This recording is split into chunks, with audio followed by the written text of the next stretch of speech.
make your day richer than it was before. Got some good times knocking upon your front door.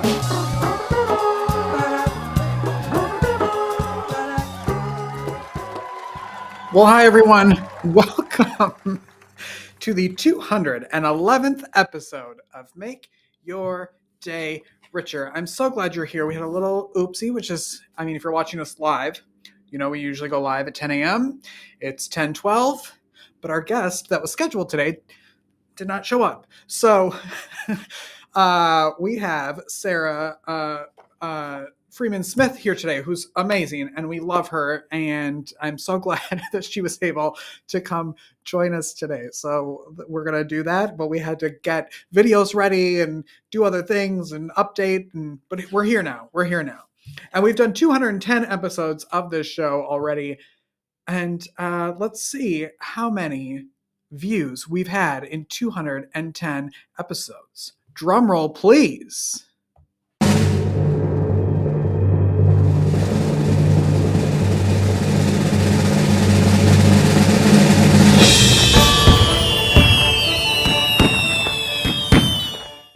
$336,107, and since we love exact numbers around here, and we do, let me write that down because it was on a different note that's not here anymore because the guest isn't here. Anyway, 336,107 of you people, of you amazing fans, have watched the show, and I thank you so much for every time you tune in. It's great. And if you'd like to continue watching this show and making this happen and letting me introduce you to amazing people, please consider buying us a coffee. It's not actually buying us a coffee. It's like a little donation platform at buymeacoffee.com/makeyourdayricher. It's right there on your screen. And that's how we can continue to bring you great guests every single day. Okay. Hey, next week, tomorrow, I will be flying out to go to Melbourne, Florida for the Wolf Media Festival, I suppose. I co-host our podcast with Kyle, who is amazing. She will be there. I will be there. A bunch of media personalities will be there. A bunch of people who have won Wolf Media Fest awards in 2024 will be there. We'll be screening films. We'll be giving away awards. We'll be doing live podcasting. We'll be doing so much stuff. So if you want to take a little trip next weekend, or you're in the Melbourne, Florida area, go to wolfmediafest.com, get some tickets to the weekend event. It's Friday, Saturday, Sunday, I think. There's an award ceremony on Friday. I'm not sure if that's general public or not. I'll check. Anyway, the point is you should come for the weekend and hang out and ingest art and media. And if you are a creator of really any sort, it goes from authors to tarot card creators, any sort of media. Go to wolfmediafest.com and submit your work and start winning awards for this great, great content that people are putting out all the time. Not that if you do it, you automatically get an award, but I'm just saying you could. All right. I want to say happy birthday to Angie and Stevie. I love you both. Happy birthday. And I hope to see you soon. I don't know when I will, but Stevie is traveling the world at all times. And Angie just moved into her house and has 2 beautiful kids. And Norm. Okay, anyway, happy birthday to the 2 of you. Outside of Make Your Day Richer, I help other people who do podcasts, live streams, and Becky over at Gorilla HR has a podcast called Gorilla HR, the podcast. And it's all about human resources, which actually Sara, who's on the show today, was a guest previously on Becky's podcast. So go look for that as well. But if you are an employee or an employer, you should be watching or listening to this podcast. Actually, it's on YouTube, but it's audio only. So you can still listen to it on YouTube. Anyway, here's a clip from this week's episode, available now wherever you get your podcasts. From my perspective, one, when it comes to performance management, one, I think the employers, it's in their approach. Like, hold people accountable. People want to know what's expected of them. And if they're doing it wrong, they might be doing the wrong thing because they thought they were doing the right thing, or they just don't know. So I think it's in the approach. I don't think employers should be afraid to either have like disciplinary action if it gets to that level, but certainly in just educating people, because they don't all know what to do and they don't know what they don't know yet. So I think there's that. But I also think there's a positive in the sense that having better awareness around both mental health, but just general emotional intelligence, to me, that's a positive. Like, I don't see that as like, oh, these snowflakes who are so sensitive. I see that as like, if you have something customer facing, or let's say it's a water and some sort of passion project, like, you probably have greater empathy for people knowing, like, hey, I grew up and I always had access to clean water, but I'm passionate about this work because other people don't have that, or whatever the thing is. So I feel like the emotional intelligence, I mean, to me, that's a positive. Oh, gorilla-hr.com is where you can find more information about Becky, her services, and the podcast. We love her over there. And Evie Mux is how we're broadcasting this now. It's our new streaming platform.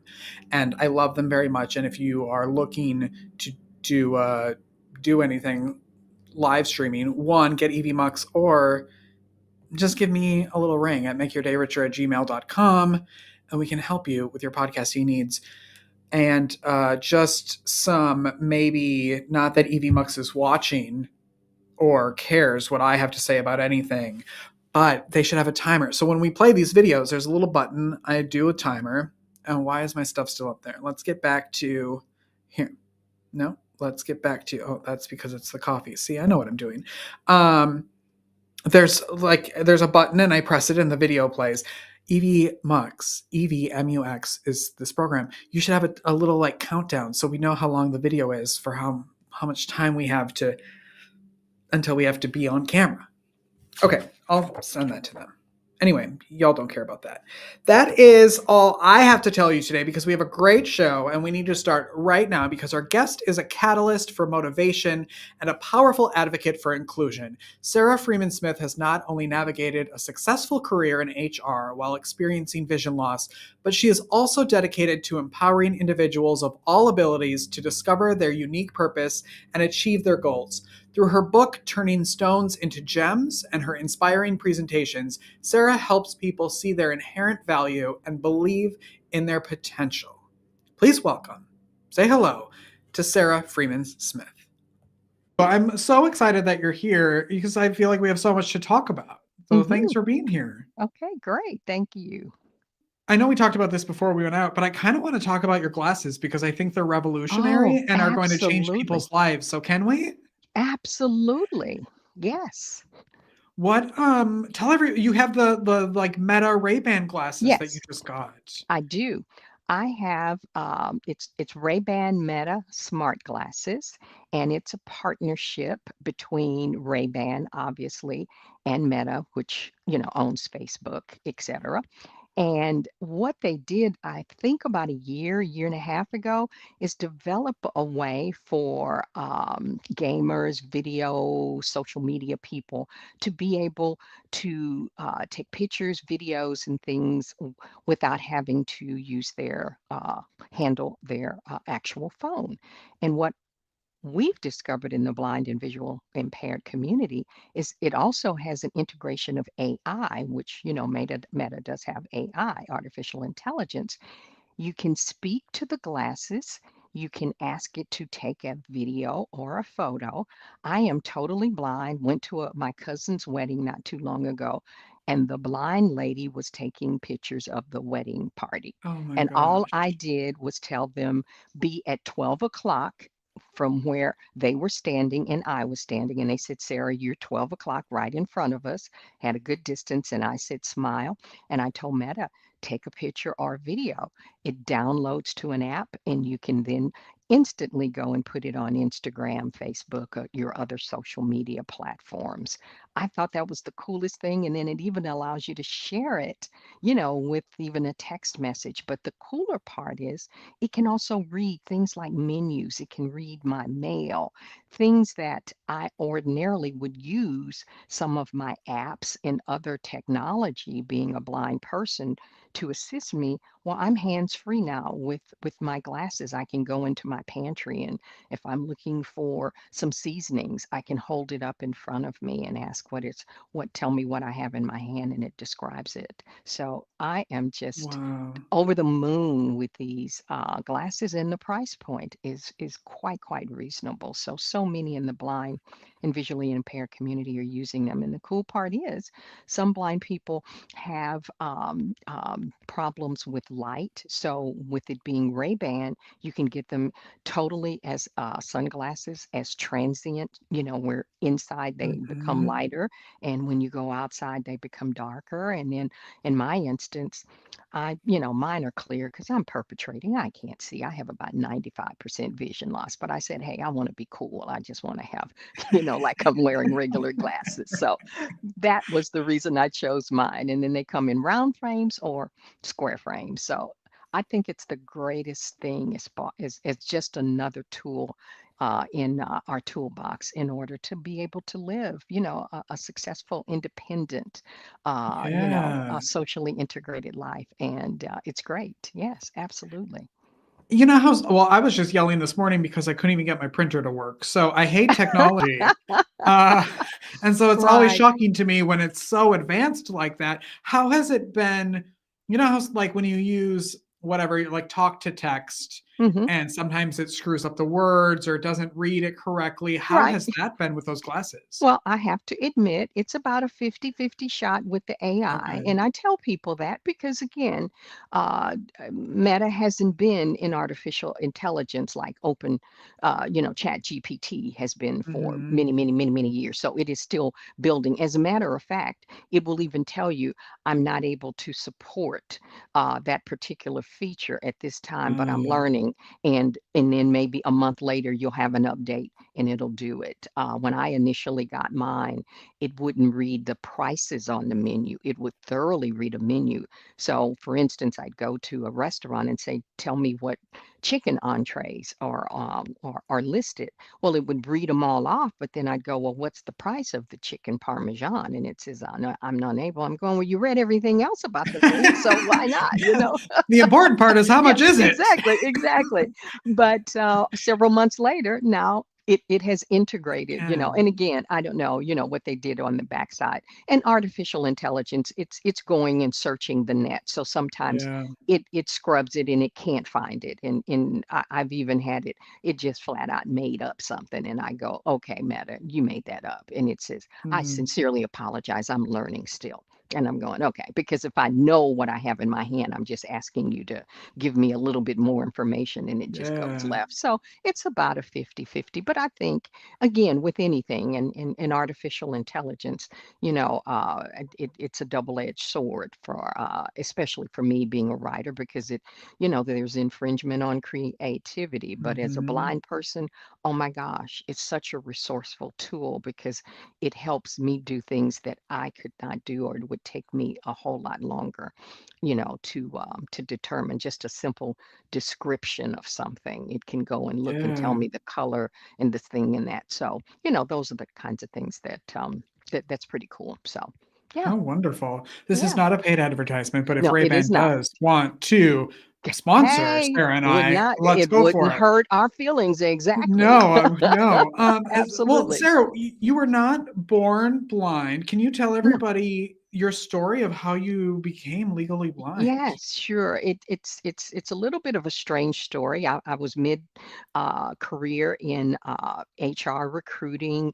I always wore glasses, but more so it was, farsighted, and it wasn't like I really needed them. But I'm driving along and I find that I miss exits, in my own hometown when I go, on vacation. I'm passing up these exits and I can't read things unless I'm right on top of them. So naturally, by this time, I'm in my late 40s or so. So I just simply say, I guess, it's a part of getting old. So I go to the eye doctor, my glasses, to have them upgraded. And he said, "Oh, no, you were just here about 8 months ago. This is a dramatic drop."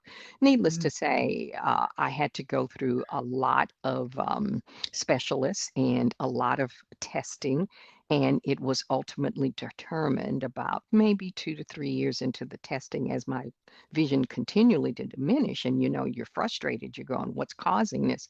And then it's determined that it was an autoimmune condition, in other words, a genetic condition, where my good cells decided to attack and go full modal to my retina. So there's no cure, and they delivered the news that it would lead to total blindness. They just only Wow. wanted to try to prevent the train wreck and slow it down. So I started doing some autoimmune suppressive medication, similar to what if someone had a transplant. They have to take medication to keep your body from not attacking this new organ that's in your body. So that has helped, but it's still diminished. And was mid stride, as I was saying, in my career, successful promotions. As a matter of fact, I was in graduate school, sitting on top almost of my professor's desk so I could read what they had on the PowerPoint. And I'm going, what am I going to do? And of course, there's that time of pity party, but I loved what I do, and that was helping people find jobs, and I wanted to continue to do it, but I had to figure out how am I going to do this if my sight was, I was so Yeah. dependent upon that, and it took me a minute, as I tell people, with sight loss, it's like going through a grieving process, it's phases, but I had to get off my pity party and go to a propel party and say, hey, snap Wow. out of this. The world is not going to end. There's other people out there that have suffered, significant loss like this, especially with vision, and they're still functioning.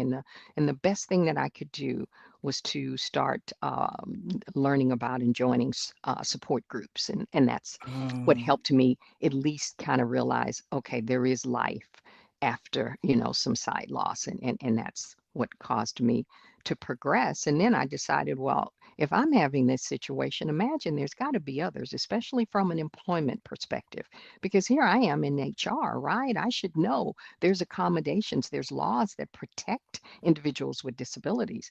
But yet here I was apprehensive about using it and trying to figure out how am I going to tell my company and how is this going to affect my promotional? I mean, there were all these dynamics. So I then went on a mission to become more of a disability activist and advocate within the community to help other people navigate, that treacherous stream of landing and keeping employment with a disability, especially from a site, which is a biggie. So that's been my mission.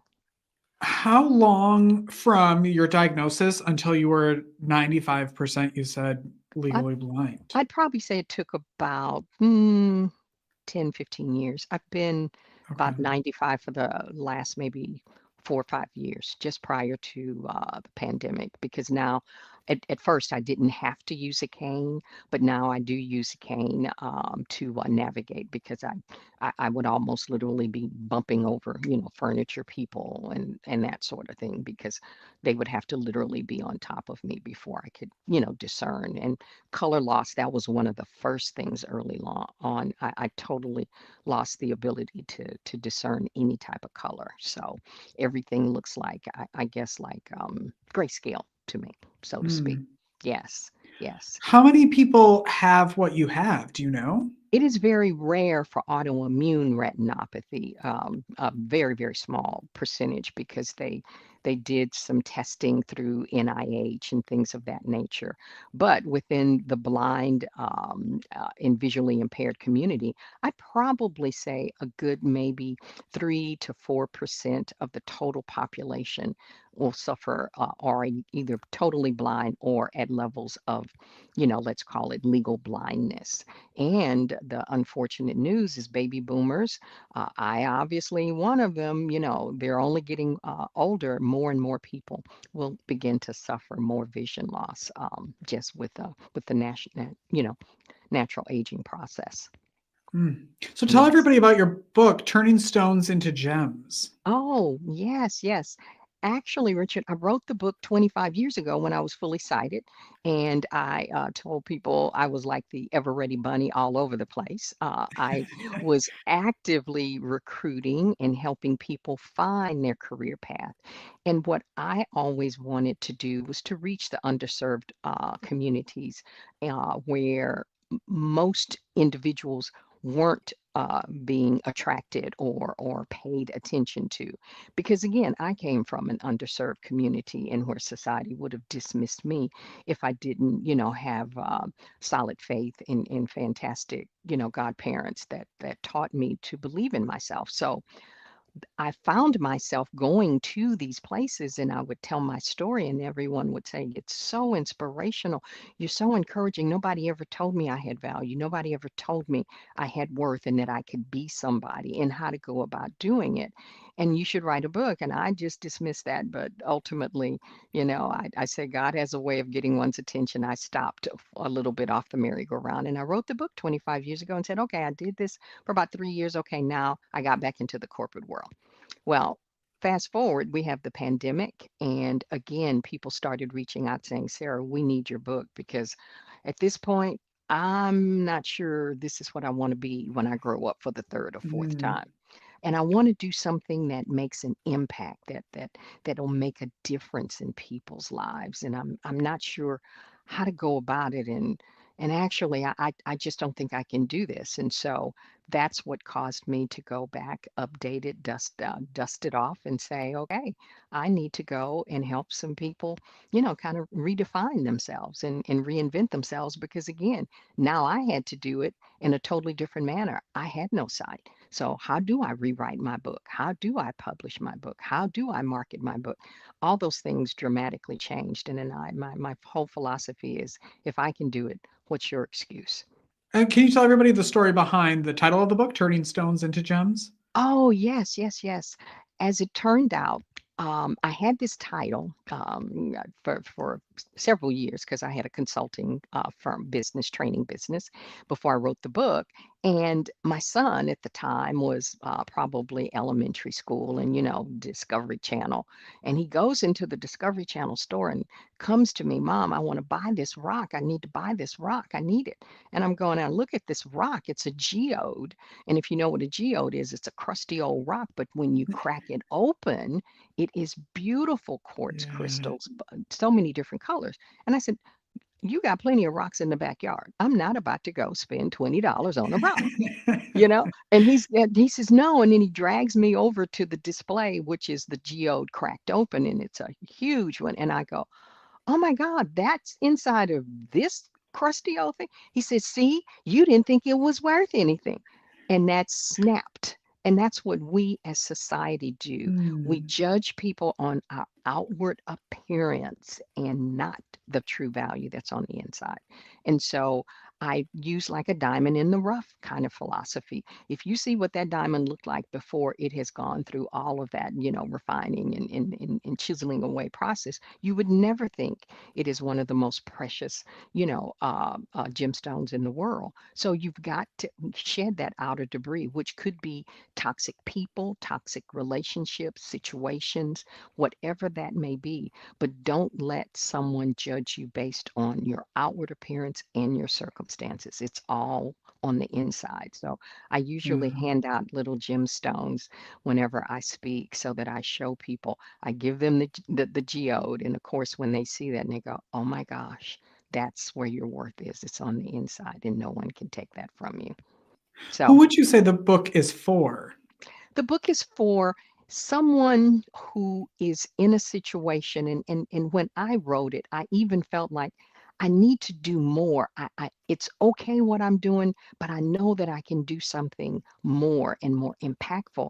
But what was it? And I was afraid to take that leap, that passion. I always said I wanted to be a motivational speaker, that I wanted to be someone who could encourage people, and people said that was my gift. But what do I do with that gift? I'm thinking, okay, well, I can just recruit and, place people and, check off the little box with numbers. So the book is for someone who is saying, I know I'm worth and I have value, but I just don't know how to go about starting and getting to that place. And that this is the process that I use to get me to become who I truly am. And I'm sharing that with the rest of the world for Um, anyone who wants to make a career change or a life change, a circumstance. I just want to get out of this rut, but I can't figure out how do I go about doing it and changing it because it starts and ends with you. what do you love most about your life right now? I love the fact that I have had to reinvent myself all over again at my age, and I'm still able to encourage others because they're going, and you did that, and you can't see. Yeah, it took me maybe an hour, but hey, I plodded through it, you know. Mm, So, and then being able to help show them, well, let me show you. It's not that difficult. And then they go, oh, I can't. And that's all you did? Yes.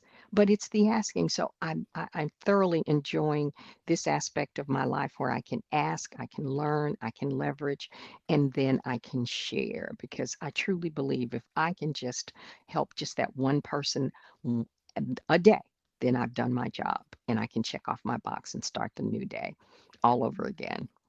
I love that one person a day. I always say that with people who are starting podcasts, like, they Yeah, get so nervous about how I many know. people are going to download. And I'm like, Hmm. the people who need it will find We'll it. Don't find it. worry And about the and numbers. that's Yeah. right. If you build the field, they will come. Don't worry about if I Yes. fill the stands because if and what I really, Richard, had to learn, it wasn't about me, it was about going through me to be a help or Mhm. blessing to others. And if you take Mhm. yourself out of the equation, it doesn't really matter. The same enthusiasm and energy I would talk to, a room full of people, I would do one-on-one. And people will always say, they go, I cannot believe that you shared that much time. But that's my gift and I have to Yeah. share it. Yes, I truly do. So I'm loving and just learning as I go.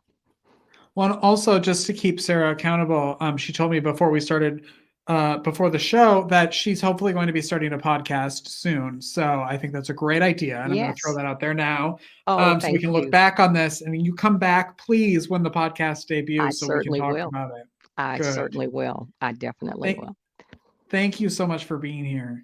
Oh, thank you so much for the opportunity. And I wish and send you many, many blessings for continued success. You're doing a great Thank job, you. Thank you making so the much. lives richer every day. Oh, Sarah's book is Turning Stones into Gems. You can find her at yourgems.com. We're going to take a break and we'll be right back. Don't go away. Thank you, thank you, thank you.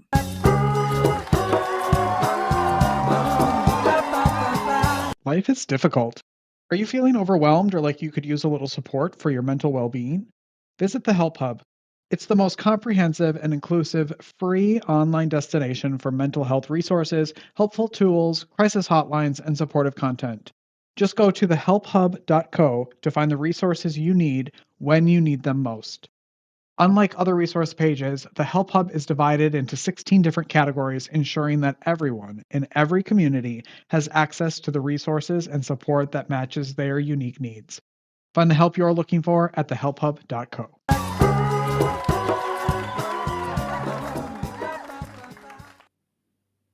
That's our show, everyone. Thanks for watching. Go make your day richer. Go make somebody else's day richer. You've made mine by watching this show, and I love you for it. Now's a really good time to just share the show, It's very easy. You just share the show wherever you're watching, wherever you're listening, and maybe think about buying us a coffee at buymeacoffee.com/make your day richer. And then we can continue making this show. All right, on tomorrow's show, we have a great, great show. Another fantastic Thursday with transformation coach and podcast host Linda Bjork. So make sure you tune in for that. We'll see you later. Have a great day, everyone. Bye bye.